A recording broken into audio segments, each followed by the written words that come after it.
What is the goal of an LBO transaction, क्यों करना है ये मैकेनिज्म, क्यों फॉलो करना है एलबीओ फाइनेंसिंग को? बिकॉज एलोन मस्क ने जब ट्विटर को खरीदा तो किस तरीके से खरीदा? क्या उन्होंने पूरा का पूरा इक्विटी वहां पर दे दिया था? नंबर्स को हमेशा थोड़ा सा प्रैक्टिकल विजुलाइज करने के लिए कोशिश कीजिएगा। कभी भी नंबर्स को मैकेनिकली मत लीजिए कि हाँ भाई दिस बाय दिस कर दिया तो 7 आ गया। Now what is this 7 trying to tell you, उस पे थोड़ा सा जोर दीजिए। सारा खेला किसका है? लोन का। लोन थोड़ा सा भी अगर ऊपर नीचे चला गया, गड़बड़ हो गया, तो आपका पूरा बिजनेस मॉडल जो है वो बिखर जाएगा। हेलो जी, नमस्कार, वेलकम एवरीवन। कैसे हैं आप लोग? मैं हूं Kuldeep Sharma. Welcome back to PW skills finance. Welcome to our financial modelling series. I believe आप प्रैक्टिस कर रहे हैं, आपको चीज़ें सीखने को मिल रही हैं and all the resources are available. आप डिस्क्रिप्शन में जाकर के लिंक चेक कीजिए, आपको पीडब्ल्यू लाइव पर सभी रिसोर्सेज, इनफैक्ट सभी लेक्चर्स की भी रिकॉर्डिंग्स आपको वहाँ पे मिल जाएंगी। ओके, अगर आप यूट्यूब पर डिस्ट्रैक्ट हो जाते हैं तो आप वहीं पीडब्ल्यू की ऐप से ही आप जाकर के पढ़िए। आपको बिल्कुल एक कोर्स की तरह सभी लेक्चर्स अलाइन मिल जाएंगे और सभी लेक्चर्स के साथ जो भी रिसोर्सेज, जो भी मॉडल्स हम यूज़ कर रहे हैं, ये सब भी आपको वहीं पर मिल जाएंगे। Okay, do check that out. So आज हम शुरू करने जा रहे हैं एक नया discussion, that is on LBO modelling. If you are someone जो private equity, venture capital industry में जाना चाहता है, जिसको इन्वेस्टमेंट बैंकिंग जैसे रोल्स में जाना है, then LBO modelling is a must for you. Okay, and this is again as I said, हम पिछले कुछ सेशन से एडवांस मॉडलिंग की तरफ बढ़ रहे हैं and LBO is one such advance model. हम अभी बस वैसे हम शुरुआत किए हैं, पर अभी आगे चलकर आप देखोगे हम बहुत सारी चीज़ें और कवर करने वाले हैं। There is lot more to learn, मतलब सीखने को, सिखाने को यहाँ पर इतना कुछ है। Okay, but we are covering all of that one by one, step by step हम कवर करते हुए चल रहे हैं। तो चलिए शुरू करते हैं आज एलबीओ मॉडलिंग के बारे में। इस पर्टिकुलर डिस्कशन से आपको एक पूरी अंडरस्टैंडिंग मिल जाएगी कि ये एलबीओ क्या चीज़ है, क्यों ये इंडस्ट्री में इतना ज़्यादा डिमांड में है, क्यों इसकी इतनी रिक्वायरमेंट रहती है, क्यों एलबीओ मॉडलिंग करके इन्वेस्टर्स को फायदा पहुंचता है। तो हम एक कॉन्सेप्चुअल अंडरस्टैंडिंग लेंगे सबसे पहले, और उसके बाद मैं आपको प्रैक्टिकल्स के साथ, नंबर्स के साथ एक्सेल पे ले जाकर इसकी मॉडलिंग करके दिखाऊंगा कि इससे इन्वेस्टर्स को किस तरीके से फायदा मिलता है। ठीक है, सो स्टे ट्यून्ड। चलिए शुरू करते हैं एलबीओ मॉडलिंग के बारे में। First, let's understand the concept of LBO. LBO stands for leveraged buyout. Okay. So, आपको इस टर्म से एक तो समझ में आ गया होगा दैट यहां पर सबसे पहली चीज जो हो रही है, बायआउट का मतलब क्या होता है? बायआउट का मतलब होता है खरीद लेना, परचेज कर लेना। एंड लेवरेज्ड का मतलब क्या होता है? Whenever you are buying something, जब भी आप कोई चीज खरीद रहे हैं डेट की मदद से, तो हम उसको बोलते हैं लेवरेज्ड। आपने लीवर का यूज किया है, आपने डेट का यूज किया है, बैंक लोन का आपने यूज किया है किसी भी कंपनी को खरीदने के लिए। ओके, कोई भी ट्रांजेक्शन करने के लिए। सो what is an LBO? LBO is when you buy a company using mostly debt. Okay, तो ये एक मैकेनिज्म है, ये एक अरेंजमेंट है जिसमें हम किसी कंपनी को खरीद रहे हैं by using a lot of debt. Okay, अब ऐसा नहीं है कि LBO बिल्कुल ही एक अलग तरीके की चीज है। अगर आप कोई एक्विजिशन कर रहे हैं, राइट, जैसे हमने लास्ट क्लास में एमएनए की बात की थी, और या फिर आने वाली क्लास में हम अभी स्टार्टअप मॉडल की भी बात करेंगे। तो अगर आप किसी स्टार्टअप को खरीद रहे हैं, कोई एक्विजिशन कर रहे हैं, और उसमें आपने अगर 70-80% डेट यूज कर लिया, तो that is nothing but an LBO only. Okay, तो ये ऐसा नहीं है कि बिल्कुल ही एक अलग तरीके का ट्रांजेक्शन होगा और बिल्कुल ही एक अलग तरीके का यहाँ पर मॉडल बनने वाला। अगर आप किसी स्टार्टअप को ही एक्वायर कर रहे हैं बहुत सारा डेट यूज करके, तो वो स्टार्टअप मॉडलिंग की नॉलेज भी वहां पर यूज हो जाएगी, और एलबीओ मॉडलिंग भी जो आज हम सीखने वाले हैं वो भी वहां पर यूज हो जाएगा। Okay, so it is just an arrangement कि किस तरीके से ये फाइनेंसिंग का मैकेनिज्म है, उसी को बोलते हैं एलबीओ। ठीक है ना? तो वो कोई ट्रेडिशनल कंपनी भी हो सकती है, वो कोई स्टार्टअप कंपनी भी हो सकती है। So cash flows are use to repay debt. यहां पर एक कंपनी जो कैश फ्लो कमा रही है, उसी कैश को यूज करके हम किसी जो भी लोन ले रहे हैं उसका रिपेमेंट करने वाले हैं। And what is the goal of an LBO transaction, क्यों करना है ये मैकेनिज्म, क्यों फॉलो करना है एलबीओ फाइनेंसिंग को? Because it gives the investors high returns. Okay, high returns with controlled risk. ये आपको एक अपॉर्चुनिटी देता है कि आप अपने रिटर्न्स को मल्टीपल टाइम्स यहां पर बढ़ा सकते हैं।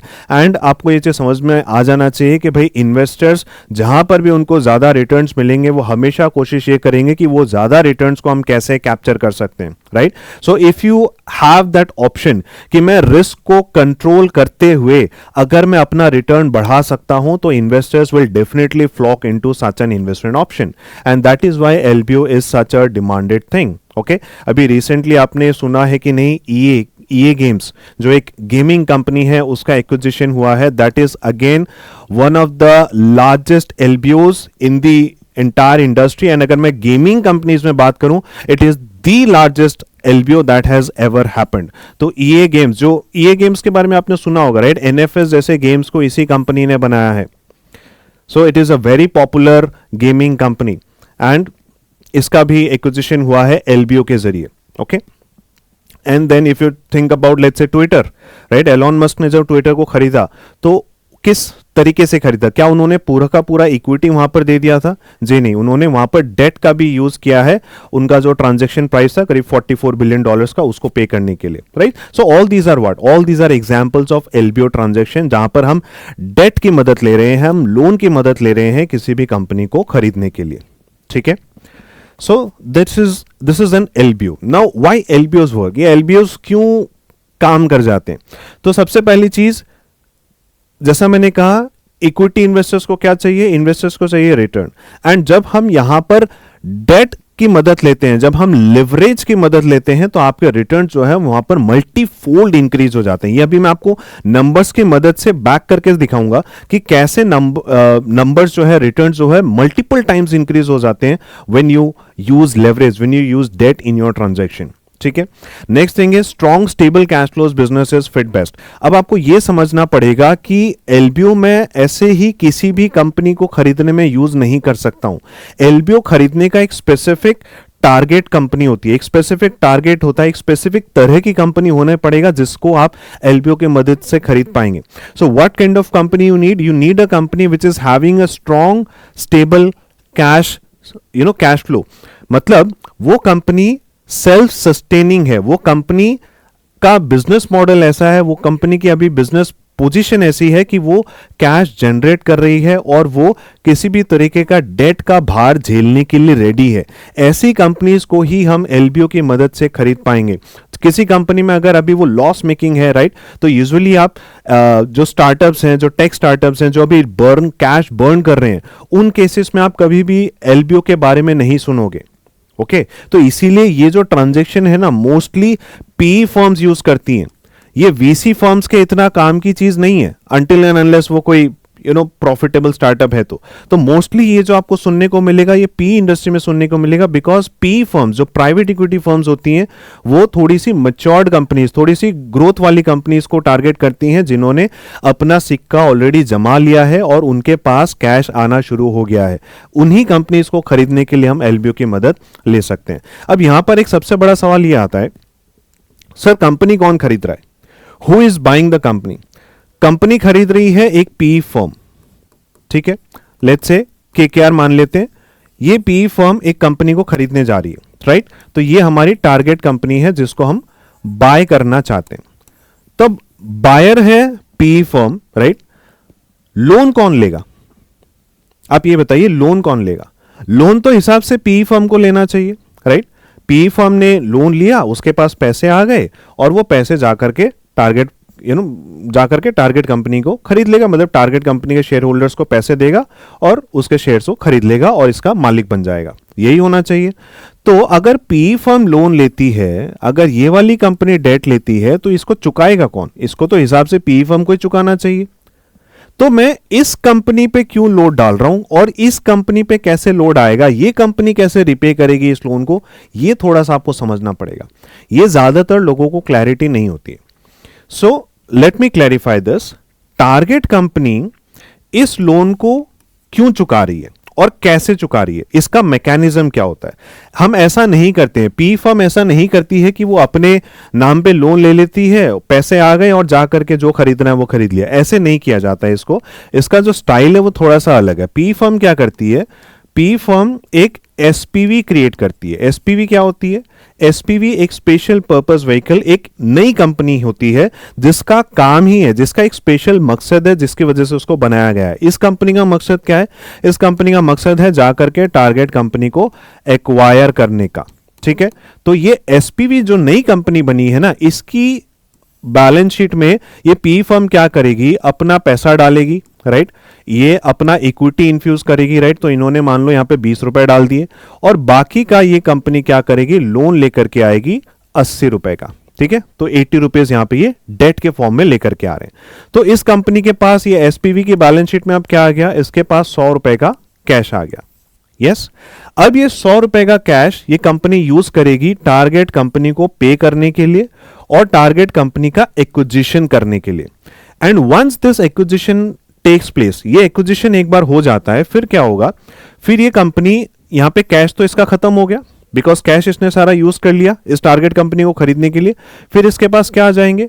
इसके पास आ जाएंगे टारगेट कंपनी के शेयर्स 100 रुपए के। ओके, तो मतलब जितना इनको चाहिए ये उतना ही पैसा रेज करेंगे। एंड उसके बाद एक बार ये कंपनी के शेयर्स टारगेट कंपनी इस एसपीवी कंपनी के पास आ जाती है, उसके बाद हम एसपीवी कंपनी और टारगेट कंपनी को मर्ज कर देते हैं। तो एसपीवी कंपनी के पास इक्विटी तो पहले से था 20 रुपए का, और डेट 80 रुपए का पहले से ही था। अब इनके जो एसेट वाली साइड है, एसेट वाली साइड में हम क्या करेंगे? क्योंकि अब दोनों कंपनीज मर्ज हो गई हैं, तो टारगेट कंपनी के पास जो भी एसेट्स थे, प्लांट एंड मशीनरी, बिल्डिंग, जो भी चीजें थी, वो सारे एसेट्स हम एसपीवी के यहां पे बैलेंस शीट में अब शो कर देंगे, बिकॉज ये दोनों ही कंपनीज अब मर्ज हो चुकी है। ठीक है, अब इससे होगा क्या? सर इतना तामझाम क्यों कर रहे हैं? इससे क्या होगा? अब ये बिजनेस, अब ये जो बिजनेस है टारगेट कंपनी में, जो भी एसेट्स है उनके पास, प्लांट एंड मशीनरी, बिल्डिंग, जो भी है, उन सबको यूज करके वो बिजनेस कर रही है। उस बिजनेस को यूज करके वो कंपनी कुछ ना कुछ कैश जनरेट करेगी। अब यहां पे जो भी कैश जनरेट हो रहा है, इस कैश को मैं यूज कर सकता हूं इस डेट को रीपे करने के लिए, राइट? तो अब आप समझ सकते हैं कि भाई जिस कंपनी को खरीदा गया है वो कंपनी खुद पैसे कमा करके अपना लोन चुका रही है, मतलब ये कंपनी ने खुद अपना बायआउट को फंडिंग कर लिया है। ये टारगेट कंपनी अपने ही बायआउट को खुद फाइनेंस कर रही है। This is the financial engineering that has been applied here. ये तरीका होता है जिससे एक पीई फर्म किसी कंपनी को ओन कर लेती है। आ रहा है समझ में? थोड़ा सा टेक्निकल है, बट आई बिलीव आपको यहां पे चीजें समझ में आ रही होंगी, राइट? बिल्कुल ही स्ट्रेट फॉरवर्ड तरीके से अगर आपको बोलूं तो ये चीज की जाती है। तो अल्टीमेटली हुआ क्या? पी फर्म के बैलेंस शीट में कोई लोन दिख रहा है क्या? जी नहीं, बिल्कुल भी नहीं दिख रहा है। वो सारा लोन कहां गया? वो सारा लोन तो इस कंपनी के पास ही आ गया। तो ये खुद ही पैसा कमाएगी और खुद ही अपना लोन चुकाएगी। Yes, so this is the arrangement. Ideal LBO targets कैसे होते हैं? एज आई सेड, हमको ऐसी कंपनी चाहिए होंगी जिनके पास प्रेडिक्टेबल कैश फ्लोज हैं। क्यों?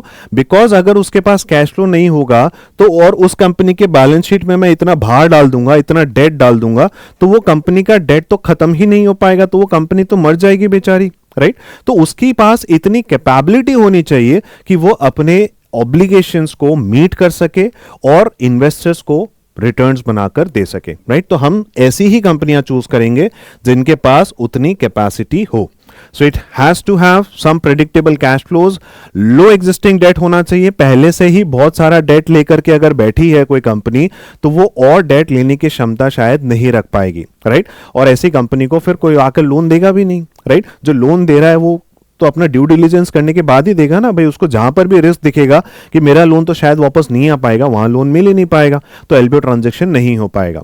तीसरी चीज हो गई, उनके पास एक स्ट्रॉन्ग एसेट बेस होना चाहिए, राइट? तभी उसकी एलिजिबिलिटी बन पाएगी लोन लेने की। एंड चौथी चीज, प्रोफेशनल मैनेजमेंट। हमको ये चीज दिखनी चाहिए कि आज जब मैं इन्वेस्ट कर रहा हूं उस कंपनी में, एंड आने वाले 5 साल 7 साल जो भी मेरा इन्वेस्टमेंट होराइजन है, इस पीरियड में ये कंपनी अपने प्रॉफिट्स को बढ़ा पाएगी, अपनी ऑपरेशनल परफॉर्मेंस को इंप्रूव कर पाएगी, एनहेंस कर पाएगी। ये चीज मुझे अभी से दिखना चाहिए। अगर मुझे नहीं दिख रहा है, अगर इसकी नैया डूबती हुई दिख रही है, तो भैया फिर तो ये कंपनी डुबा देगी हमको, राइट? तो इसीलिए we have to choose such a target company which is covering all these trades. ठीक है, ये सब कैरेक्टरिस्टिक्स किसी एलबीओ में होने चाहिए, एलबीओ टारगेट कंपनी में। नेक्स्ट लेट्स लुक एट की inputs in an LBO transaction. हमको एलबीओ ट्रांजैक्शन करते वक्त क्या चीजें पता होनी चाहिए? सबसे पहली चीज, परचेज प्राइस आप डिसाइड करोगे, राइट? अब इसके लिए क्या मुझे बताना पड़ेगा कि परचेज प्राइस निकालते वक्त आप क्या चीजें देखोगे, राइट? हमने डीसीएफ मॉडलिंग तो समझ लिया है, तो आपको किसी कंपनी का वैल्यू निकालना तो समझ में आ गया है, राइट? बायर भी निकालेगा, सेलर भी निकालेगा, दोनों एक प्राइस नेगोशिएट करेंगे, परचेज प्राइस आपको मिल जाएगा। फिर हम ये देखेंगे भाई एक बार मेरा परचेज प्राइस डिसाइड हो गया है, 100 मिलियन हुआ है लेट्स से, फिर उसकी फंडिंग कैसे करनी है। इसमें क्योंकि हम एक एलबीओ ट्रांजैक्शन करना चाहते हैं, we will be trying to get as much as in the form of loan. हम चाहेंगे ज्यादा से ज्यादा पैसा जो है वो लोन के जरिए मेरी कंपनी में आ जाए, ठीक है? मेरा ज्यादा पैसा, मेरा ज्यादा इक्विटी जो है, जो पी फर्म का जो कैपिटल है वो ज्यादा यहां पर ब्लॉक नहीं होना चाहिए, राइट? सो विल ट्राई कि भाई 70-80% जो है इस कंपनी में डेट आ जाए। उसके बाद इंटरेस्ट रेट यहां पर बहुत ही क्रूशियल रहेगा, बिकॉज एलबीओ ट्रांजैक्शन का सारा गेम ही किस चीज का है? लोन का। तो अगर मेरा लोन का कॉस्ट ज्यादा होगा तो भैया ये ट्रांजैक्शन को मुझे सक्सेसफुल बनाने में बहुत ज्यादा तकलीफ होगी। तो अगर इसकी कॉस्टिंग में कहीं ना कहीं एक लिमिटेड या वाजिब दाम में अगर मेरे को लोन मिल पाता है, तो मेरे लिए इस प्रोजेक्ट को जस्टिफाई करना, इस पर्टिकुलर ट्रांजैक्शन में से रिटर्न निकालना मेरे लिए काफी ज्यादा इजी हो जाएगा। सो इंटरेस्ट रेट के अराउंड सारी चीजें रिवॉल्व करेंगे। तो एलबीओ मॉडल में देखिए जो हमारा कंसर्न है ना वो ये रहता है, हर एक मॉडल का ना कंसर्न अलग होता है। तो हर एक मॉडल में जब आप प्रॉब्लम सॉल्विंग के लिए बैठ रहे हैं, आपका माइंडसेट बिल्कुल ही डिफरेंट होना चाहिए। तो यहां पर हमारा माइंडसेट क्या है? यहां पर हमारा माइंडसेट है कि भाई कंपनी को खरीद रहे हैं, लोन लेकर के खरीद रहे हैं, तो सारा कंसर्न इस पे रहेगा कि वो लोन कैसे चुका पाएंगे। Okay, that is the first thing. And second thing would be कि ये लोन चुकाने के बाद मेरे को फायदा हो रहा है कि नहीं हो रहा। Okay, because we need returns definitely. Higher leverage की वजह से हमको हायर रिटर्न्स तो मिलेंगे, लेकिन वो रिस्क लेना जस्टिफाइड है कि नहीं, तो वो रिस्क के अकॉर्डिंग रिटर्न को कंपेयर करेंगे and then we will decide कि भैया एलबीओ करना चाहिए कि नहीं करना चाहिए। And then we need to know, obviously हमको एक प्रेडिक्टेबिलिटी होनी चाहिए, भैया कैश फ्लोस कब आएंगे और कैसे आएंगे और कितने आएंगे, उसके हिसाब से हम हमारे लोन का अरेंजमेंट करेंगे। ओके, तो अगर मुझे ऐसा लग रहा है कि अभी मैंने कंपनी को एक्वायर किया और मान लीजिए आने वाले 3 साल 4 साल तक मेरे पास कोई खास कैश फ्लोज नहीं रहेंगे, मतलब ये सब 0-0 है या फिर बहुत ही नेग्लिजिबल कैश फ्लोज है शुरू के ईयर्स में, मतलब 5वें साल से मेरे पास कुछ थोड़े बहुत कैश फ्लोज आने शुरू होंगे, तो मैं फिर डेट की स्ट्रक्चरिंग इस तरीके से करूंगा, ये डेट का जो एमोर्टाइजेशन स्केड्यूल है वो इस तरीके से प्लान किया जाएगा कि भाई मेरे रिपेमेंट्स ना यहां पे ज्यादा हो और यहां पे बिल्कुल ही ना हो। इस तरीके से हम कुछ ना कुछ अरेंजमेंट करके चलेंगे, ठीक है? तो वो प्रेडिक्टेबिलिटी, वो कन्विक्शन होना यहां पर जरूरी है। Then capex, capital expenditure, obvious सी बात है, अब आप एक बिजनेस बिल्ड कर रहे हैं और उसकी परफॉर्मेंस आपको इंप्रूव भी करनी है, तो you will have to put in some capex into the business.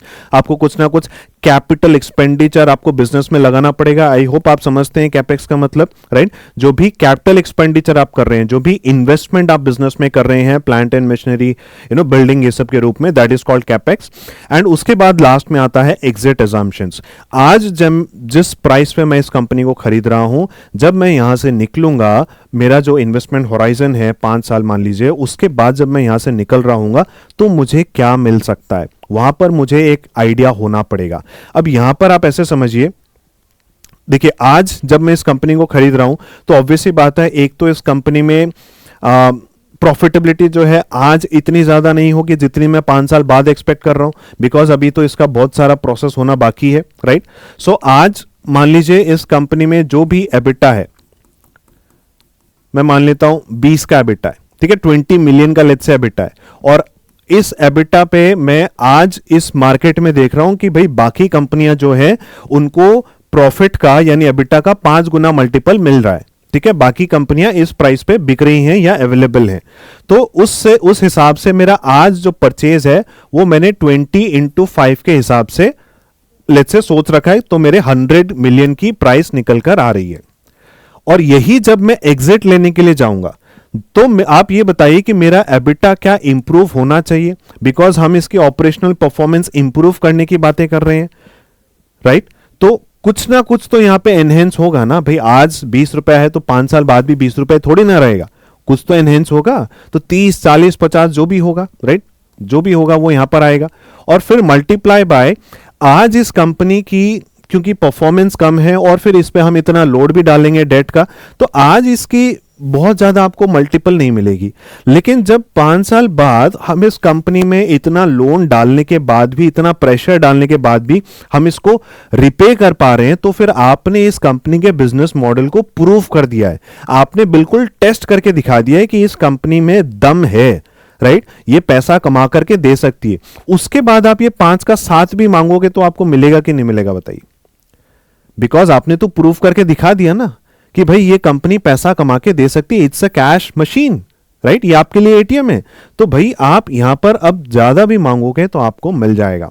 तो इस तरीके से आपका प्रॉफिट भी बढ़ गया, आपका मल्टीपल भी बढ़ गया, तो आप कुछ ना कुछ ज्यादा ही यहां से लेकर के निकलोगे। तो ये एग्जिट की हमारी अजम्पशंस होती है कि जब मैं यहां से निकलूंगा तो कितना एक्सपेक्ट करके चल सकता हूं, ये आप अभी एज्यूम करना पड़ेगा आपको, बिकॉज तभी आप अपना रिटर्न एस्टिमेट कर पाओगे। अगर आपको ये चीजें आइडिया नहीं होंगी कि कितना हो जाएगा तो आप अपना रिटर्न एनालिसिस नहीं कर पाएंगे, और फिर आप ये कभी भी कन्विंस नहीं हो पाएंगे कि ये एलबीओ करना है कि नहीं करना। Okay, so that is what goes into the exit assumptions part.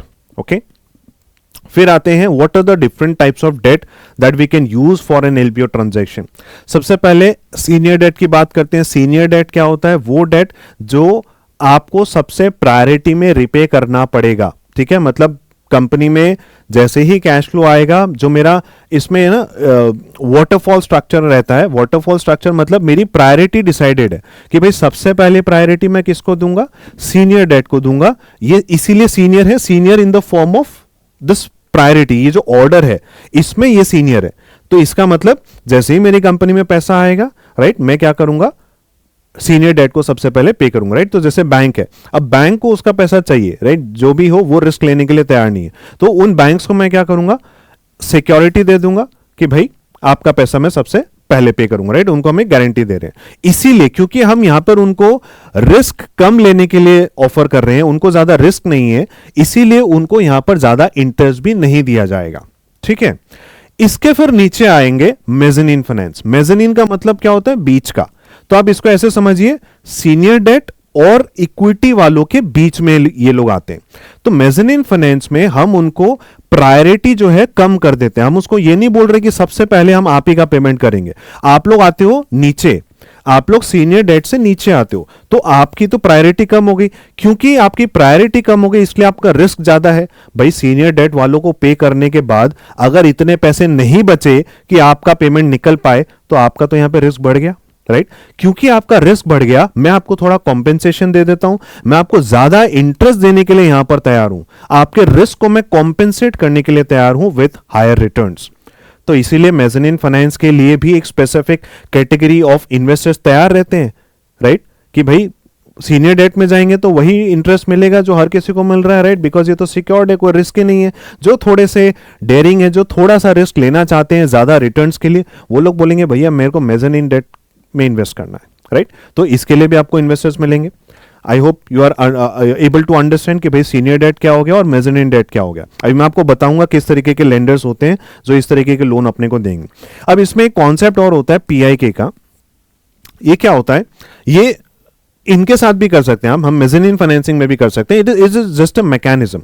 हम ये बोल रहे हैं कि शुरू के, अभी मैं आपको एग्जांपल दे रहा था ना, शुरू के ईयर्स में मेरे पास बिल्कुल भी मान लीजिए कैश फ्लोज नहीं आएंगे, तो मैं डेट वालों के साथ, जो लेंडर्स हैं, उनके साथ एक अरेंजमेंट कर सकता हूं कि भाई अभी आप मेरे से ब्याज मत लो, मैं आपको कैश में ब्याज नहीं देने वाला, आप यही ब्याज मेरे प्रिंसिपल में ऐड करते जाओ, you keep on adding this interest on my principal, एंड फिर आप इसको लेटर ईयर में मेरे से ले लेना। मैं ये नहीं बोल रहा कि इंटरेस्ट को फॉरगो कर दो, मैं ये नहीं बोल रहा कि ब्याज चार्ज ही मत करो। I am just saying charge करो, जितना इंटरेस्ट बनता है वो चार्ज करो, पर उसका पेमेंट अभी मुझसे मत लो। उसकी जो पेमेंट है उसको हम डेफर कर देंगे और हम बाद में प्रिंसिपल में उसको क्लब करते जाओ, मिलाते जाओ, और बाद में एक बार में हम आपको पेमेंट कर देंगे। This is what PIK is all about. ठीक है, interest is added to the principal.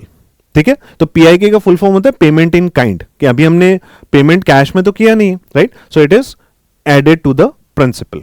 ठीक है, so this is another mechanism.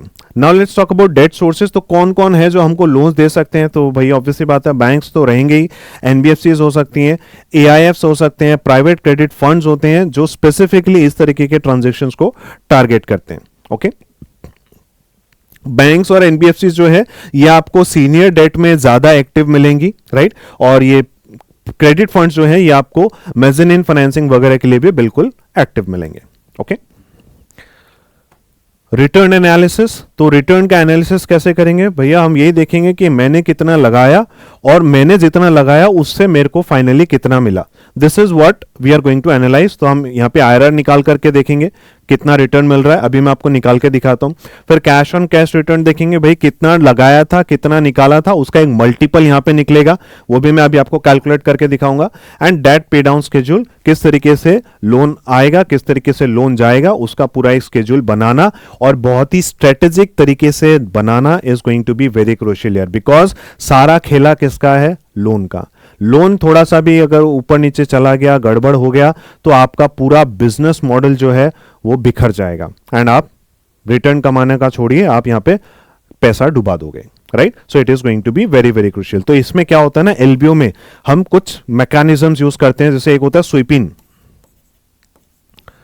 SVEEP इन क्या होता है कि भाई जो लोन मतलब मैंडेटरी ईएमआई जो है कि भाई हर महीने या हर क्वार्टर इतना पेमेंट करना है, वो तो करेंगे ही, वो तो करेंगे ही। जहां मेरे पास किसी भी महीने में किसी भी क्वार्टर में किसी भी साल में मेरे पास कोई भी एडिशनल कैश फ्लो बच गया ना, मैं उसको मार दूंगा लोन की तरफ, मैं उसको ट्रांसफर कर दूंगा कि भैया लोन चुकाओ फटाफट, राइट। सो सारा एडिशनल कैश फ्लो जो इनिशियल ईयर्स होंगे ना हमारे, सारा फोकस क्या रहेगा, कैसे भी करके लोन को खत्म करो, कैसे भी करके लोन को खत्म करो, बिकॉज हमको हमारा जो बैलेंस शीट है उसको थोड़ा सा सस्टेनेबल बनाना। भाई बहुत लोड हो रहा है उस पर डेट का, राइट, इतना ज्यादा लोड एक बार में बैलेंस शीट में डाल दिया गया है। अब कोशिश ये रहेगी जो भी कैश फ्लो आ रहा है सब एडिशनल क्या करो, स्वीप इन करो। स्वीप इन करो मतलब transfer towards the loan payment. This is over and above the mandatory payment. Mandatory payment तो करना ही करना है, उसके बिना तो बैंक धंधा बंद करवा देगा मेरा, राइट, तो वो तो देना ही है। उसके ऊपर से जो हम प्री पेमेंट बोल सकते हैं ना, ये वो चीज हो जाती है। तो सारा पैसा जो है उसको बीट करने के लिए चला जाता है, ओके, पेमेंट करने के लिए। अब एक एग्जांपल से आपको समझाता हूं कि एलबीओ में रिटर्न्स कैसे बढ़ जाते हैं। तो अगर हम एक अनलीवर्ड बायआउट लेते हैं, मतलब एक ट्रेडिशनल बाइंग आप कर रहे हैं, तो क्या होगा भाई, परचेज प्राइस 500 रुपए में मान लीजिए आपको खरीदना है, 500 करोड़ का ये परचेज प्राइस है, और मैं कोई भी डेट यूज नहीं कर रहा हूं। डेट यूज नहीं कर रहा हूं इसीलिए अनलीवर्ड बोल रहे हैं, ठीक है। डेट यूज होता तो वो लीवर्ड हो जाता। और एलबीओ में स्पेसिफिकली हम ज्यादा से ज्यादा डेट लेते हैं, मतलब 80% तक आप मान लीजिए हम डेट ले लेंगे, ओके। इक्विटी इन्वेस्टेड तो पूरा 500 करोड़ मेरे पॉकेट से ही जाएगा। एग्जिट वैल्यू ईयर 5 पे मान लीजिए मेरे को 800 करोड़ मिल जाएंगे, राइट। तो एज आई सेड, एग्जिट लेंगे तब तक हमको कुछ तो बेनिफिट मिलेगा ना। ऑब्वियसली बात है कि अगर कंपनी अच्छा परफॉर्म कर रही है तो उसके जो एग्जिट मल्टीपल्स हैं वो बढ़ेंगे, राइट। तो मुझे एग्जिट लेते वक्त कुछ ना कुछ तो ज्यादा मिलेगा जो मैं परचेस कर रहा हूं उससे। तो मान लेते हैं हमको 800 करोड़ मिलेंगे। डेट रिपेमेंट यहां पे कुछ नहीं है, कोई लोन तो था ही नहीं। कैश टू इक्विटी आपको कितना मिलेगा, सारा का सारा 800 करोड़ किसके पास जाएगा, मालिक लोगों के पास ही जाएगा, इक्विटी शेयर होल्डर्स के पास ही जाएगा, बिकॉज डेट तो कुछ है ही नहीं। इक्विटी मल्टीपल कितना हो गया, आपने 500 लगाकर 800 कमा लिए, तो कितना गुना कमाया, 1.6 टाइम्स आपने कर लिया अपना पैसा को, ठीक है। 5 साल में आपका पैसा जो है 1.6 टाइम्स यहां पर हो जाता है। अगर आप इसका आईआरआर निकालेंगे तो शायद करीब 10% निकल कर आएगा। अब यही चीज हम देखते हैं, अगर मैंने यहां पर डेट ले लिया होता, लोन ले लिया होता, तो उससे क्या चीजें बदल जाती। अगेन परचेज प्राइस तो 500 करोड़ का ही रहेगा। ये तो खाली फाइनेंसिंग का तरीका है ना, डेट लेना, ये कोई मेरे परचेज प्राइस को थोड़ी ना इफेक्ट करेगा। ये तो जो हमारे बीच में नेगोशिएट हो गया कि भाई 500 में खरीदना है तो 500 में खरीदना है। अब फाइनेंसिंग हम कर रहे हैं कि भाई हम इसमें से 350 करोड़ लोन लेकर के आएंगे, हम अपने पॉकेट से बस 150 करोड़ से इन्फ्यूज करेंगे, ठीक है। एग्जिट वैल्यू वही 800 करोड़ मुझे मिल रहे हैं एग्जिट पे। अब एग्जिट पे जब मुझे 800 करोड़ मिलेंगे तो इस बार ये सारा का सारा 800 ना इक्विटी वालों के पास नहीं जाएगा, बिकॉज अभी मेरे पास कुछ बैंक का लोन भी पेंडिंग होगा, राइट। यहां पे मैंने सिंप्लिसिटी के लिए अज्यूम किया है कि ये 350 crore as it is pending है, पर एक्चुअली ये एज इट इज पेंडिंग नहीं होगा। हम हर साल कुछ ना कुछ रिपे कर रहे हैं। मैंने यहां पे 5 साल का गैप पकड़ा है, राइट। तो 5 साल में ये 350 करोड़ घटते हुए कुछ 270, 280, 250 इस तरीके का कुछ हो जाएगा।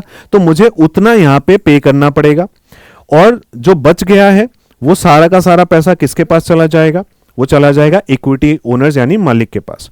तो अगर मैं ये भी मान लूं ना कि पूरा का पूरा लोन भी आउटस्टैंडिंग है, उसके बाद भी आप देखो 150 रुपया लगाए थे और 450 मुझे मिल रहे हैं। 150 लगाए थे, 450 मिल रहे हैं 5 साल के अंदर में। तो मेरा पैसा कितना गुना हो गया? मेरा पैसा यहां पर 3 गुना हो गया है।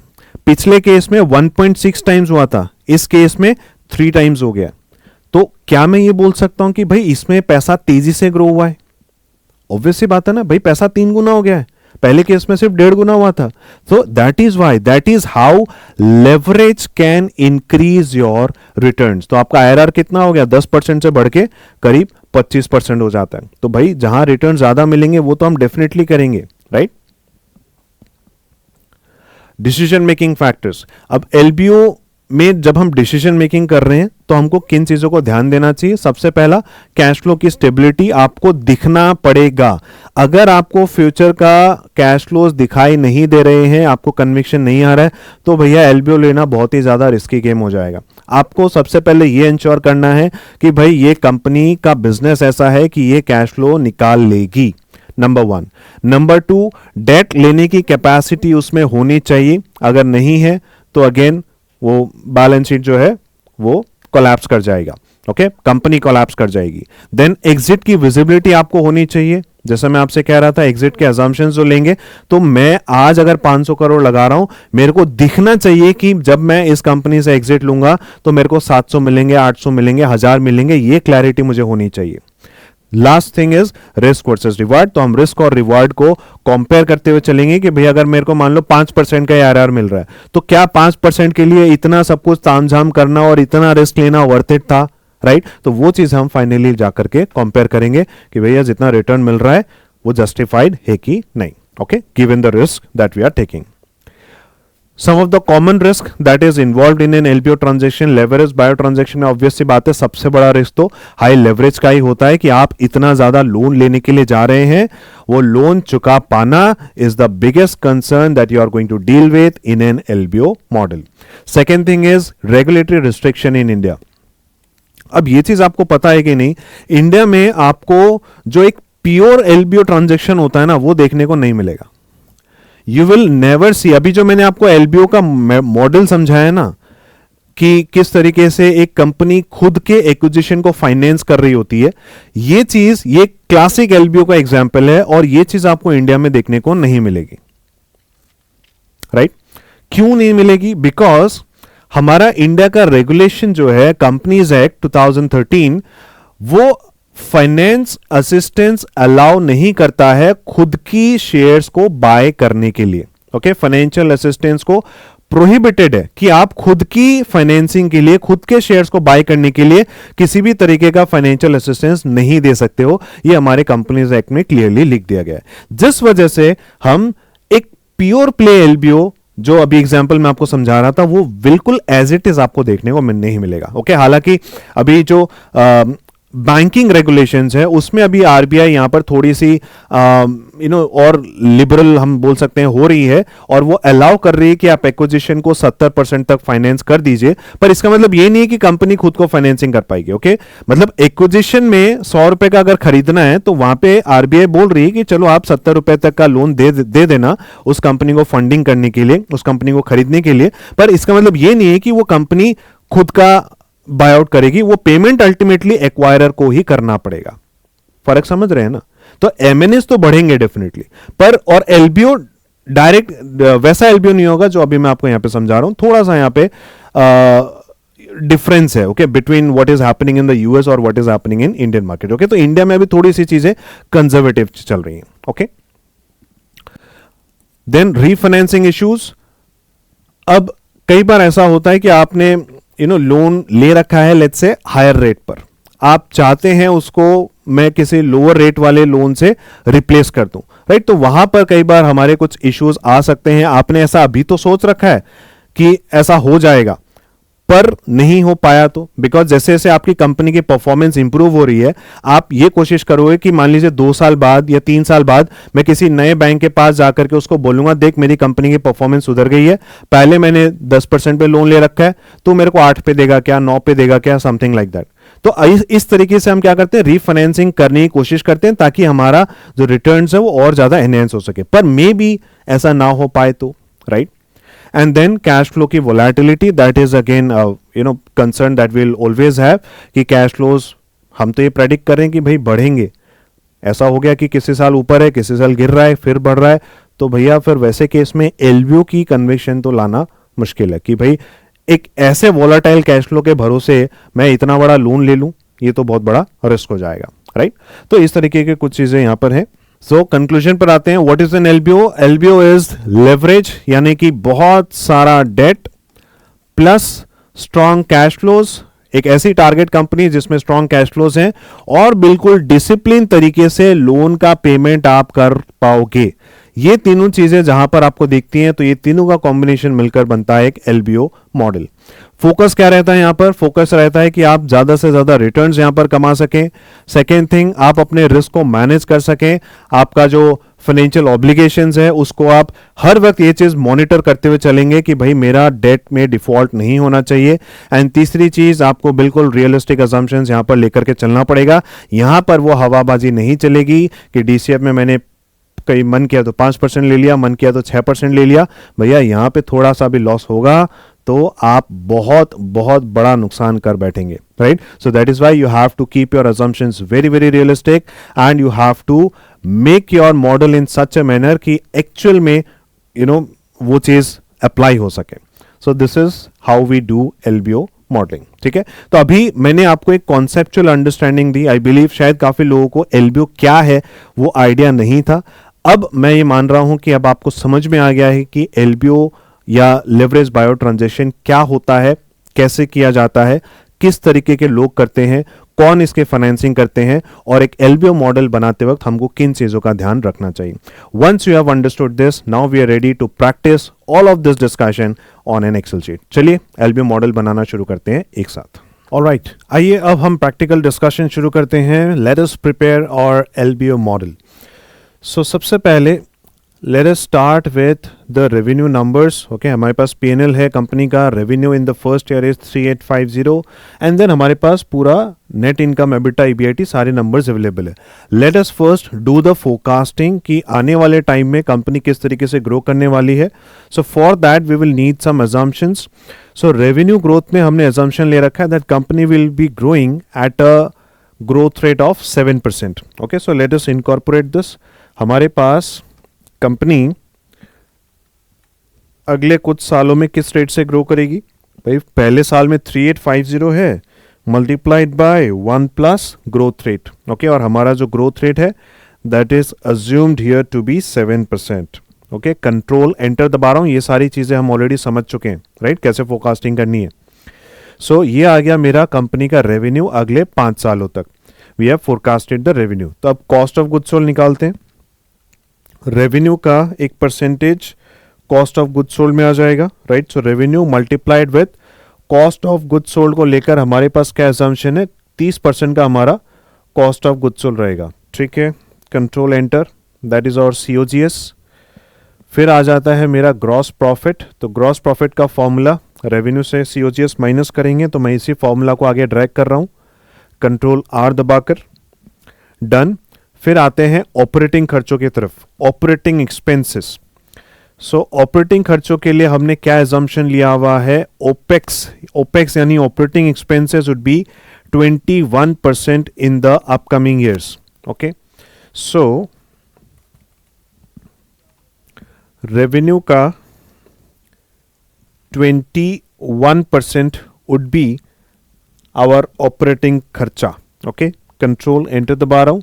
ये आ गए हमारे ऑपरेटिंग खर्चे सभी आने वाले 5 सालों में। फिर हम एबिटा निकाल सकते हैं, बिफोर डेप्रिसिएशन है। So EBITDA would be gross profit से ऑपरेटिंग खर्चों को माइनस करेंगे, so what you will get is operating profit, ठीक है।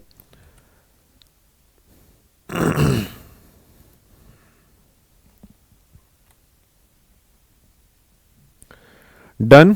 उसके बाद आगे बढ़ते हैं डेप्रिसिएशन एंड एमोर्टाइजेशन की तरफ। सो डेप्रिसिएशन एंड एमोर्टाइजेशन के लिए we have an assumption that is given a fixed amount of 320। Done. फिर आते हैं EBIT, earning before interest and taxes. EBITDA से डेप्रिसिएशन को माइनस करेंगे, so what we get is EBIT. फिर ईबीआईटी से इंटरेस्ट एक्सपेंसेस को माइनस करना। अब इंटरेस्ट देखिए हमारा यहाँ पे सबसे क्रिटिकल कंपोनेंट होने वाला है पूरे पीएनएल में, और इंटरेस्ट निकालने के लिए पहले तो हमको ये देखना पड़ेगा भाई कितने का लोन लेंगे, राइट, कितना डेट कंपोनेंट होने वाला है। तो अभी तो मेरे पास वो कैलकुलेशन है नहीं, तो अभी मैं एक काम करता हूँ, इसको मैं नीचे से जहाँ हमारा कैलकुलेशन होने वाला है इंटरेस्ट का, वहाँ जाकर बस मैं इसको लिंक कर लेता हूँ, ठीक है। That is row number 38। मेरे पास दो तरीके के टर्म लोन होंगे, तो मैंने दोनों का जो भी इंटरेस्ट यहाँ पर आएगा उसको हम कैलकुलेट कर लेंगे और उसको हम यहाँ पर ऐड कर देंगे, ठीक है। तो मैं कर देता हूँ कंट्रोल एंटर, डन। अभी ये 0 आ रहा है, पर जब हम वहाँ पर फिल कर देंगे तो विल गेट द नंबर्स, ठीक है। अभी इस फॉर्मेट को हम बस कंप्लीट कर लेते हैं। तो फिर मेरे पास अर्निंग बिफोर टैक्सेस आ जाएगा, और फिर हमको टैक्सेस को माइनस करना। अभी हमारा टैक्स का रेट कितना है, so we have taken some assumptions here. Tax rate कितना है अपना 20%, ओके। थोड़ा सा मैं इसको मिनिमाइज कर देता हूँ। It will be profit before tax multiplied by, एक माइनस साइन दे दीजिए, टैक्स है अपना 20%, कंट्रोल एंटर, डन। ओके, मुझे इसको लॉक करना पड़ेगा, ओके। L15 को लॉक कर दीजिए, बिकॉज ये सेल रेफरेंसिंग है, आपको इसको लॉक करना पड़ेगा, ओके, डन। तो हमारे पास आ गया प्रॉफिट बिफोर टैक्स, और अब फाइनली टैक्स माइनस कर देंगे तो what we get is profit after tax, ठीक है। अब यहाँ पे हमारे पास बस इंटरेस्ट का खर्चा आना बाकी है, विच विल फील, बाकी चीजें हमारी कंप्लीट हो चुकी हैं। सो this is a quick forecasting, ठीक है। आई बिलीव अभी डीसीएफ और प्रोजेक्ट फाइनेंस और ये सारे मॉडल्स करने के बाद अभी फोरकास्टिंग आपके लिए कोई बहुत बड़ी लोड वाली चीज नहीं है, राइट। तो ये सब बिल्डअप करते हुए यहाँ तक पहुंचे, राइट। तो इसको ये मत सोचिएगा सर आपने बहुत सिंपल सा कर लिया, because we have already done this thing in details in the previous ones, okay. तो अभी मेरा जो फोकस है that will be more on कि भाई एलबीओ का यहाँ पर क्या अलग हम करने वाले हैं, ओके। तो एलबीओ वाला जो पार्ट है उस पर हमारा यहाँ पर ज्यादा फोकस रहेगा। सो चलिए आते हैं नीचे कैश फ्लो कैलकुलेशन की तरफ। पीएनएल हमारे पास आ गया है, राइट। पीएनएल की फोरकास्टिंग हमारे पास आ गई है। अब हम यहां पर निकालते हैं हमारा कैश फ्लो। सबसे पहले नेट इनकम से शुरुआत कर रहे हैं। हमारे पास कंपनी की नेट इनकम अवेलेबल है। इस नेट इनकम में हम क्या करेंगे, इस नेट इनकम में हम माइनस कर देते हैं जो हमारे पास डिप्रिसिएशन है, because what we want is cash flow. Depreciation is a non cash expense, तो उसको ऐड बैक कर देंगे।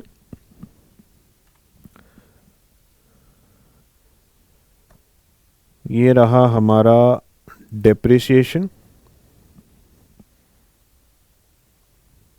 डन। फिर आते हैं चेंज इन वर्किंग कैपिटल की तरफ।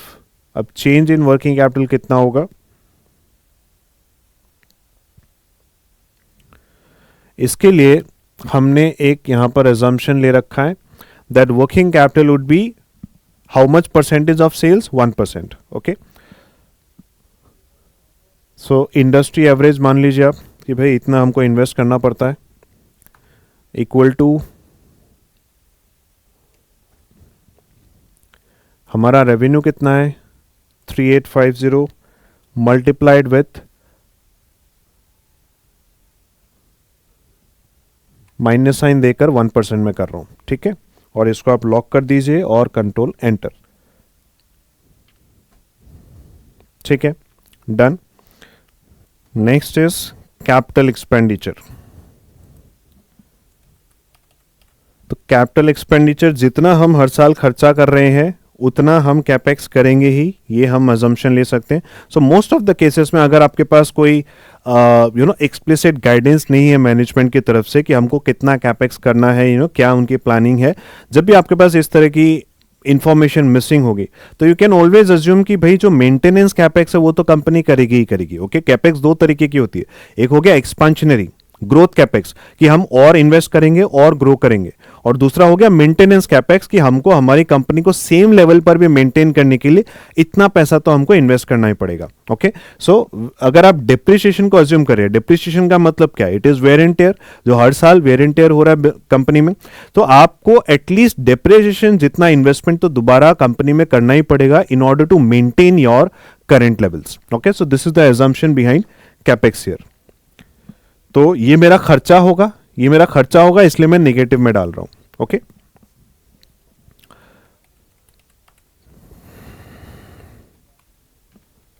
So what is the cash available for reimbursement?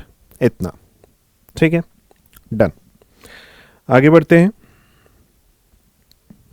In fact मुझे हिस्टोरिकल ईयर की जरूरत ही नहीं, राइट? मुझे तो बस फोरकास्टेड ईयर से मतलब है। ओके, चलिए अब आते हैं हमारे सबसे क्रिटिकल पार्ट के ऊपर, that is the loan part. ये जो लोन है कितने का होगा, कैसे डील करेंगे? Okay, so in order to deal with this, पहले यहां पर कुछ डिटेल्स दी हुई है, इसको समझ लेते हैं। क्या हमारे पास अजम्पशंस हैं डेट फैसिलिटी को लेकर? सो हम दो तरीके का लोन लेने वाले हैं, मतलब दो लोन लेने वाले। ओके, अभी मैंने आपको क्या बताया था, यहां पर मल्टीपल कैटेगरीज होती हैं। एक हो गया सीनियर डेट, एक हो गया मेज़ानिन डेट, राइट? तो इस तरीके से यहां पर आप मल्टीपल तरीके के लोन ले सकते हैं। सो टर्म ए की अगर हम बात करें, ये हो गया टर्म लोन ए। इसमें हम कितना तक जाएंगे, how much we are going to take, कितना अमाउंट हमको लेना है, तो वो अमाउंट हमको निकालना है। यहां पे हमने एक फिक्स कर दिया कि भाई हम अर्निंग का 3 गुना से ज्यादा टर्म ए के अंदर नहीं लेंगे। सो that is 3 times of EBITDA. हमारा एबिटा कितना है? अभी करेंट जो एबिटा है हमारा 1730 का है, तो हम टर्म ए के अंदर मैक्सिमम कितना लोन लेंगे? ये रहा मेरा एबिटा मल्टीप्लाइड बाय, अभी इस पर्टिकुलर लोन के लिए हम मैक्सिमम कितना जाएंगे, दैट इज 3 टाइम्स। तो 5190 का लोन हम लेंगे ए कैटेगरी में, और बी कैटेगरी में कितना लेंगे? This multiplied by term B के लिए हमने जो मल्टीपल रिजर्व किया दैट इज 3.5, 3.5 गुना से ज्यादा हम टर्म बी के अंदर नहीं लेंगे। ठीक है, दिस इज मैक्सिमम। सो मेरे पास टोटल कितना आ जाता है ए और बी को मिलाकर?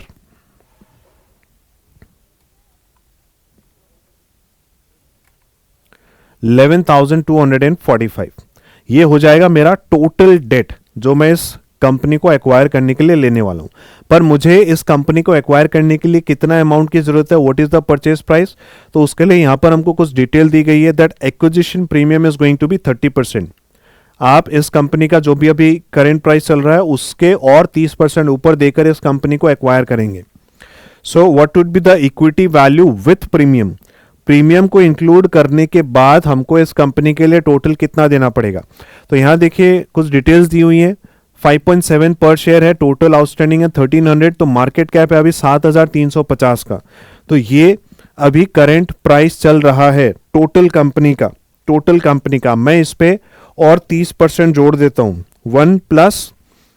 1 प्लस 30%, मैंने इसमें और 30% ऐड कर दिया, तो टोटल कितना निकल कर आ गया? 9555 मेरा टोटल इक्विटी यहां पर निकल कर आ गया। इतना इक्विटी का हिस्सा है। तो कंपनी का टोटल एंटरप्राइज वैल्यू क्या होगा? ये इक्विटी वैल्यू और एंटरप्राइज वैल्यू का कॉन्सेप्ट मैंने आपको कॉन्सेप्ट ऑफ वैल्यूएशन नाम के लेक्चर में सिखाया था, जो हम डीसीएफ मॉडल से पहले हमने किया था। ओके, तो वहां से आपको क्लैरिटी मिल गई होगी। So enterprise value is what? That belongs to equity वाले प्लस डेट वाले, दोनों को मिलाकर वुड बी एंटरप्राइज वैल्यू। तो मेरे पास इक्विटी वैल्यू आ गई है 9555 का, और अभी मेरे पास डेट कितना है? ये तो हो गया मेरा इक्विटी वैल्यू जो मैंने इक्विटी वालों का कंसिडर कर लिया, और अभी मेरे पास डेट वालों का हिस्सा कितना है? करंट डेट कितना है हमारी कंपनी में? करंट डेट जो एग्जिस्टिंग डेट है कंपनी में दैट इज 5120। तो टोटल वैल्यू कितनी निकल कर आ गई कंपनी की? कंपनी की टोटल वैल्यू हो गई 14,675। Okay, I hope you are able to understand these terms, right? Equity value and enterprise value. Enterprise value would be equity as well as debt here. ठीक है, तो ये हो गई हमारी enterprise value at the time of acquisition, कि हमको इस कंपनी को इतने में एक्वायर करना है। अब बात करते हैं हमको इक्विटी कितना चाहिए। अभी हमको इक्विटी कितना चाहिए इस कंपनी को खरीदने के लिए? मतलब हमको अपना पैसा कितना लगाना पड़ेगा। तो देखिए आपको टोटल कंपनी जो एक्वायर करनी है दैट इज 14,675 का, राइट। 14,675 आपका परचेज प्राइस है, आपको कंपनी को इतना देना पड़ेगा इस कंपनी को खरीदने के लिए। इसमें से इस टोटल प्राइस में से मैं ऑलरेडी 11,000 लोन के फॉर्म में लेकर आ सकता हूं। मैं लोन के फॉर्म में 11,000 लेकर आ सकता हूं। तो मुझे अपने पॉकेट से कितना इन्वेस्ट करना पड़ेगा, एडिशनल अमाउंट कितना होगा? Additional amount is going to be 3,430। तो ये हो गया मेरा इक्विटी और ये हो गया मेरा डेट। ओके, क्लियर है? चलिए अब हमको कुछ यहां पर और कॉवेनेंट्स दिए हुए हैं, राइट। तो ये जो लोन आपको दिया जाता है यहां पर लेंडर्स बहुत सारे कॉवेनेंट्स पुट कर सकते हैं। कॉवेनेंट्स का मतलब होता है कंडीशंस। सो यहां पर कुछ कंडीशंस दी हुई है कि 5 साल तक भाई कोई डिविडेंड डिस्ट्रीब्यूट मत करना, राइट, बिकॉज इतना लोन लेकर के आप ऑलरेडी चल रहे हैं, इसी को चुका दीजिए। और सेकेंड थिंग है टर्म ए जो है that would require a payment of 400 million per year. मैंने आपसे क्या कहा, जो सीनियर डेट है वहां पर वो फिक्स करके चलेंगे, भाई मुझे ये चीज टाइम टू टाइम चाहिए होगा, वो किसी भी तरीके का रिस्क यहां पर नहीं लेंगे। तो टर्म ए वालों के लिए तो फिक्स हो गया है कि आपको 400 मिलियन देना ही पड़ेगा, कैसे भी करके आपको ये 400 मिलियन जुगाड़ने ही पड़ेंगे। और जो टर्म बी वाले हैं जो सब ऑर्डिनेटेड है, सीनियर बॉन्ड हो गए टर्म ए वाले, और इसके नीचे जो है जो जूनियर है जिसको हम सब ऑर्डिनेटेड भी बोलते हैं, उनके पास क्या ऑप्शन है? उनको बस वही मिलेगा जो हमारे पास एडिशनल कैश फ्लो रह जाता है। ओके, जो अगर मान लीजिए कैश फ्लो खत्म हो गया टर्म ए वाले को देने के बाद, तो टर्म बी वालों को शायद उस साल कुछ नहीं मिलेगा। ओके, शायद क्या कुछ नहीं मिलेगा, बिकॉज कुछ है ही नहीं आपके पास देने के लिए। सो इस चीज की कैलकुलेशन जरा ध्यान से समझिएगा। ये वो पोर्शन हम डिस्कस कर रहे हैं जो अभी तक हमने किसी भी मॉडल में डिस्कस नहीं किया है। So you have to be very careful and very attentive at this point. Okay, so आइए इस कैलकुलेशन को समझते हैं और धीरे धीरे अप्लाई करते हैं। हमारे पास इस कंपनी में कितने का लोन है? फर्स्ट ईयर में हम टर्म ए के अंदर 5190 का लोन लेकर के आ रहे हैं और सेकेंड ईयर में 6055 का लोन लेकर के आ रहे हैं। ठीक है, तो फर्स्ट ईयर में कोई प्रॉब्लम नहीं। उसके बाद नीचे इंटरेस्ट निकाल लेते हैं। मेरे पास लोन कितने का है? 5190 का, और मेरा इंटरेस्ट रेट क्या रहेगा? तो हमको यहां पर दोनों ही लोन के लिए अलग अलग इंटरेस्ट पे करना है। जरा ध्यान से सुनिएगा, यह भी मैंने आपको थ्योरी में दिखाया भी था और समझाया भी था। अभी उसका प्रैक्टिकल इंप्लीकेशन देखिए। जो टर्म ए है वो हमें कितने पे मिल रहा है? वो हमें 5% पे मिल रहा है, और जो टर्म बी है वो अपने को 7% पे मिल रहा है।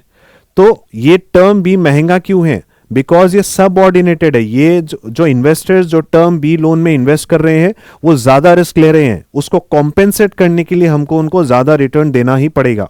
ओके, एंड जो टर्म ए है, क्योंकि उनको हमने एक सेफ्टी नेट दे दिया, भाई आपका 400 मिलियन हम पहले ही निकाल कर अलग कर देंगे, आपको सबसे पहली प्रायोरिटी दी जाएगी पेमेंट की, इसलिए उनका जो रिस्क है वो कम है और इसीलिए उनका जो रिटर्न है वो भी यहां पर कम है।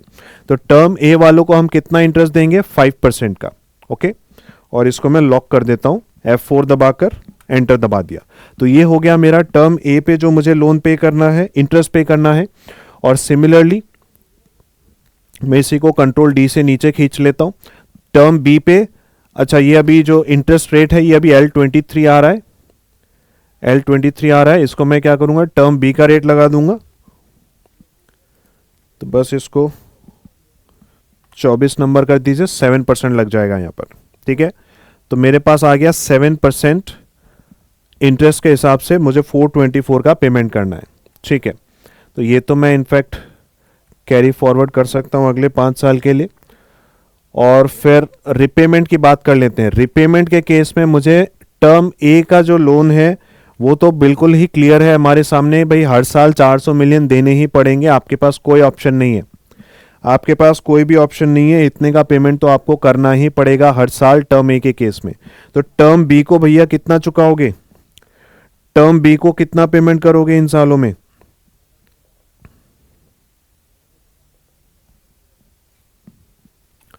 यस, सो बहुत ही ऑब्वियस है, आपके पास 771 का कैश फ्लो अवेलेबल है, इसमें से हम माइनस कर रहे हैं जो हमारे पास टर्म ए के लिए चला गया। तो मैं एक काम करता हूं, D31 को माइनस बना देता हूं और एंटर करता हूं। तो आपके पास 371 बच गया। तो वो 371 आप टर्म बी को पे करने के लिए यूज कर सकते हैं। ये चीज आई कि नहीं आपको समझ में? मैंने टर्म बी का रिपेमेंट कैसे निकाला, it is very very minute thing, पर आपको बहुत ही ध्यान से इसको समझना है और अप्लाई करना है। टर्म बी को हम एक वाटरफॉल स्ट्रक्चर फॉलो कर रहे हैं यहां पर कि प्रायोरिटी हमारी डिफाइंड है। सबसे पहले प्रायोरिटी किसकी होगी? टर्म ए वालों की, जो सीनियर डेट है यहां पर। फिर सेकेंड प्रायोरिटी किसकी होगी? मेज़ेनिन फाइनेंस, जो टर्म बी है यहां पर, ओके, जो बीच में आते हैं इक्विटी और सीनियर वालों के। और उसके बाद आएगा इक्विटी। इक्विटी वालों के लिए कुछ बचेगा तो देंगे, पर यहां पर हमारे पास इन्होंने क्या कोवेनेंट लगा दिया कि पहले 5 साल तो कुछ भी नहीं देना इक्विटी वालों को, राइट? तो इक्विटी में यहां पे हम कुछ भी पेमेंट नहीं कर रहे, हम सारा का सारा पेमेंट कहां लेकर जा रहे हैं? हम सारा का सारा पेमेंट टर्म बी को पे करने के लिए यूज कर रहे हैं। ओके, ठीक है। तो ये आ गया हमारा पेमेंट, और यहां पर हम आउटस्टैंडिंग बैलेंस निकाल लेते हैं। भैया पिछले साल लोन था 5190 का, उसमें से हमने कितना पेमेंट कर दिया? 400 का पेमेंट कर दिया, तो कितना बच गया? 4790। सेम चीज यहां पर भी अप्लाई होगी।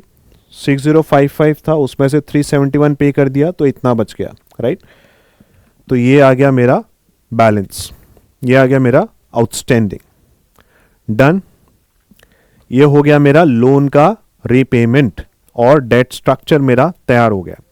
अब आते हैं outstanding at the end of the last year. एकदम लास्ट ईयर पर आते हैं और देखते हैं हमारे पास अभी कितना लोन है। तो देखिए हमारे पास टर्म ए पे मैं आता हूं, मेरे पास 3590 का लोन था, उसमें से मैंने 400 का रिपेमेंट कर दिया, तो मेरे पास एंड में 3190 का अमाउंट बच गया।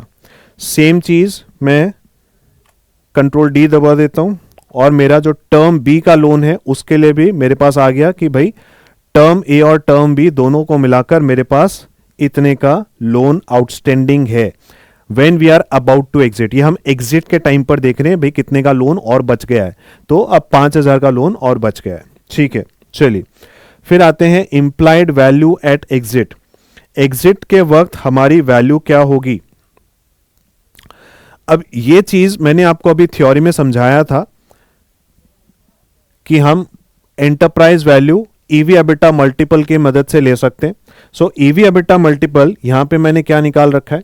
देखिए अभी जो करंट ईवी एबिटा मल्टीपल है दैट इज, मैंने एंटरप्राइज वैल्यू बाय एबिटा किया, दैट गिव्स मी 7.2 टाइम्स। इसका मतलब 7 गुना ऑफ योर एबिटा, आपके प्रॉफिट का 7 गुना आपकी कंपनी की वैल्यू लगाई जा रही है। ओके, नंबर्स को हमेशा थोड़ा सा प्रैक्टिकल विजुअलाइज करने के लिए कोशिश कीजिएगा। कभी भी नंबर्स को मैकेनिकली मत लीजिए कि हाँ भाई दिस बाय दिस कर दिया तो 7 आ गया। Now what is this 7 trying to tell you, उस पे थोड़ा सा जोर दीजिए। ठीक है, कि प्रॉफिट का 7 गुना, सेल्स का 2 गुना, सेल्स का 3 गुना, right?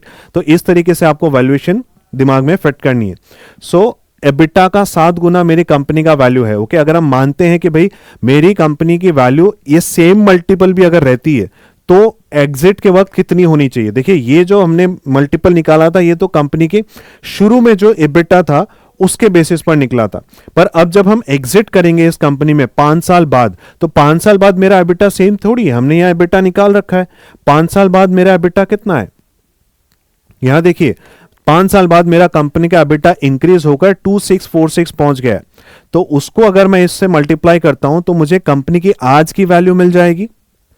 Are you getting it और नॉट? मुझे चाहिए कंपनी की टोटल वैल्यू एग्जिट के वक्त क्या होगी, राइट? तो हम वो निकालने की कोशिश कर रहे हैं। मेरे पास एग्जिट के वक्त एबिटा है 2646 का, और मल्टीपल अगर मैं सेम भी मान लूं, अगर मैं सेम मल्टीपल भी मान लूं, तो मेरे पास कितने का वैल्यू निकल कर आता है यहां पर? द वैल्यू इज, मैं इसको सेम फॉर्मेटिंग यहां अप्लाई कर देता हूं,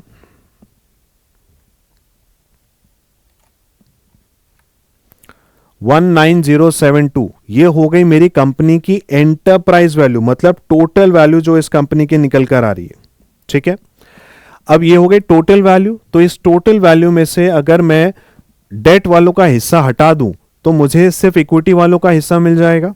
यस, तो मेरी कंपनी में डेट कितना है, एग्जिट के वक्त मेरी कंपनी में ये टोटल डेट इतना ही है ना 5,000 का, दिस प्लस दिस, तो टोटल डेट है मेरी कंपनी में 5,754। अगर मैं इसको हटा देता हूं तो आ गया मेरी कंपनी की equity value at the time of exit. Okay, eight the time of exit. अब आप ये समझिए मैंने इस कंपनी में लगाए कितने थे और मुझे वापस कितने मिलेंगे, ये दोनों नंबर अब मेरे पास आ चुके हैं। बड़े ध्यान से सुनिए, मैंने कंपनी में लगाए कितने थे, इक्विटी मतलब अपना पैसा कितना लगाया था अपने पॉकेट से, तो मैंने अपने पॉकेट से लगाए थे, यहां हमने निकाल रखा है 3,430 हमने अपने पॉकेट से लगाया है, राइट। और जब मैं इस कंपनी को बेचने जा रहा हूं तो मुझे कितना मिलेगा, मुझे कितना मिलेगा, ये तो टोटल कंपनी का था 19,000 कि टोटल कंपनी को जब कोई खरीदेगा तो कितना देगा, लेकिन उसमें से 5,000 तो मेरा लोन रिपेमेंट में चला जाएगा, तो पूरा पैसा ओनर्स के पॉकेट में तो नहीं आया ना। तो ओनर्स के पॉकेट में कितना पैसा आया, सिर्फ 13,000 का पैसा जो है वो ओनर्स के पॉकेट में आएगा। तो इससे हम यहां पर IRR निकाल सकते हैं। सो हमने यहां पर यह निकाला कि भाई 13,318 इक्विटी इन्वेस्टर्स को मिलने वाला है eight the time of exit. इन्होंने इन्वेस्ट कितना किया था, इन्होंने इन्वेस्ट कितना किया था, एक काम करता हूं, ये ईयर 1 में आ गए नंबर्स, मैं इसको यहां लगा देता हूं। Okay, so this is year 0 and यहां पर इन्वेस्टर्स ने कितना इन्वेस्ट किया था eight the time of entry, entry के वक्त इन्होंने 3,430 इन्वेस्ट किया था अपने पॉकेट से। Yes, we looked at this कि भाई एक्विजिशन तो 4,675 पे हो रहा है, लेकिन इसमें से 11,000 तो हमने डेट के फॉर्म में ही लेकर आए थे, तो कंपनी ने, इन्वेस्टर्स ने अपने पॉकेट से कितना लगाया था 3,430। So this is our investment, this is our initial investment. उसके बाद हमको फर्स्ट ईयर में कुछ मिला क्या, इक्विटी वालों को हमने कुछ दिया क्या इन 5 साल के दौरान, जी नहीं, हमने उनको कुछ भी नहीं दिया। सो उनको कुछ नहीं मिला, यहां भी नहीं, यहां भी नहीं, यहां भी नहीं, राइट। लास्ट ईयर में जाकर के उनको क्या मिला, लास्ट ईयर में जाकर उनको ये 13,318 का जो अमाउंट है ये उनको मिल जाएगा। ओके, सो इनका रिटर्न कितना निकल कर आता है, इनका रिटर्न निकल कर आता है 31.2%। Okay, this is their IRR, internal rate of return. अब इसके साथ हम निकालेंगे कैश ऑन कैश रेशियो भी। कैश ऑन कैश रेशियो क्या होता है, कितना लगाया था और कितना मिला, ओके, उसका ratio. So this is what we are getting divided by what we have invested 3,430, that gives us a cash on cash ratio of 3.9 times. मतलब आपने अपने पैसे को 4 गुना कर लिया है, लगभग आपने अपने पैसे को 4 गुना कर दिया है। Okay, IRR equity is 31.2%, incredible. So let us see, इसके साथ साथ में हम सेंसिटिविटी एनालिसिस भी कर लेते हैं कि अब हमने जो एजम्पशंस लिए हुए हैं उसके हिसाब से अब ये रिटर्न आ रहा है, पर अगर ये रिटर्न चेंज होगा तो क्या होगा, राइट। सो यहां पर हम कुछ एजम्पशंस लेते हैं, भाई अभी तो 31.2% आ रहा है हमारा, राइट।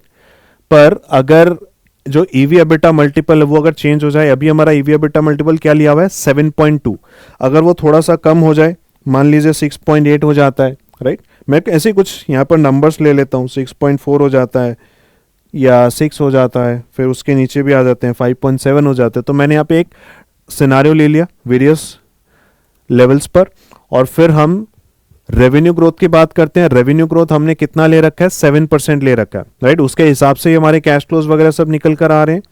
अगर उसमें कोई भी चेंजेस होते हैं तो यहाँ पे मैं डिफरेंट रेट्स ले लेता हूँ, 6, 5, 4, 3, इस तरीके से अलग अलग रेट्स ले लेता हूँ। Okay, and now I will select this whole, shift control down, shift control right, फिर हमको कहाँ जाना है, what if analysis data table में, राइट। तो ऑल्ट AWT शॉर्टकट है, ऑल्ट A से डेटा, W से व्हाट इफ एनालिसिस और T से डेटा टेबल, ठीक है। और यहां पर आपको क्या करना है, EV EBITDA मल्टीपल, हमारा EV EBITDA मल्टीपल कितना है 7.2, और उसके बाद क्या है, ग्रोथ रेट, राइट। तो ग्रोथ रेट हो गया हमारा 7%। कीजिए okay, and that gives you कि भाई अगर हमारा ईवी एबिटा मल्टीपल चेंज होता है या हमारे ग्रोथ रेट चेंज होते हैं तो हमारे रिटर्न्स पर क्या असर पड़ सकता है। ओके, सो इसके हिसाब से इन्वेस्ट करना चाहिए कि नहीं करना चाहिए, राइट? डेफिनेटली करना चाहिए। आप अपना पैसा 4 गुना कर रहे हैं। एंड क्या इसमें हमको डेट को लेकर कोई भी कंसर्न्स है कि हमारा डेट रिपेमेंट नहीं हो पाएगा? जी नहीं, राइट। हमारे पास सफिशिएंट कैश फ्लो अवेलेबल है जिससे हम हमारा डेट रिपेमेंट आराम से कर सकते हैं, right. So this is what we need to check. हमको एलबीओ मॉडल में यही देखना होता है। This is the most critical part कि भाई एक तो आप अगर ये बना करके दे सकते हैं, राइट, एक डिटेल्ड एनालिसिस कर सकते हैं कि हमको एक तो कंपनी की वैल्यूएशन कैसे निकालनी है, राइट, एंट्री के वक्त क्या होगा, एग्जिट के वक्त होगा, ये चीज आपको ध्यान रखना है। फिर इसके अलावा हमको ये चीज समझ में आनी चाहिए कि भाई हमारा जो लोन है उसका रिपेमेंट किस तरीके से जाएगा, उसका वाटरफॉल स्ट्रक्चर। फिर उसके बाद तीसरी चीज हो गई कि हम यहाँ पर रिटर्न एनालिसिस कर सकते हैं कि जो इन्वेस्टर्स है वो फाइनली कितना रिटर्न यहाँ से निकाल कर लेके जाएंगे। ओके, तो आईआरआर, इक्विटी आईआरआर निकालना, cash on cash ratio, sensitivity analysis, if you can do these things then इसका मतलब we can do LBO modeling, okay। and हालांकि we have focused more on the LBO specific part, right। यहीं पर अगर हम DCF को भी मर्ज कर दें और जो 3 स्टेटमेंट मॉडल है उसको भी मर्ज कर दें, then it will become a very comprehensive and a complicated model, but then it will become difficult for you to digest, right। So but I hope you got the crux, right। I hope you got the understanding that what an LBO model is all about। आपको यहाँ से ये understanding मिली होगी कि भाई LBO किस चीज़ का नाम है, right. And going ahead you can of course add on more complications. So this is all about LBO modelling. I believe आज के सेशन से आपको ये क्लियर हो गया है बिल्कुल कि भाई LBO क्या चीज़ होती है, कैसे किया जाता है, राइट, किस तरीके के ट्रांजेक्शन्स में यूज़ होता है और इसके पीछे का रेशनल क्या है, राइट। अब आप ये समझ सकते हैं कि भाई LBO कहाँ यूज़ होना है और साथ के साथ आपको ये समझ में आया कि भाई LBO मॉडलिंग जब हम करते हैं तो कौन से वो क्रिटिकल एलिमेंट्स होते हैं जिसका ध्यान हमको रखना चाहिए, एंड कुछ कैलकुलेशंस भी हमने देखी, right. So this is all about LBO modelling. यहाँ पर आने के बाद बस रुकिए मत, इसको डाउनलोड कीजिए, इसको प्रैक्टिस कीजिए और अपनी लर्निंग को और कॉन्क्रीट बनाइए, ठीक है। मिलते हैं अगले सेशन में और लर्निंग्स के साथ, एक नए मॉडल के साथ। Thank you so much, bye bye.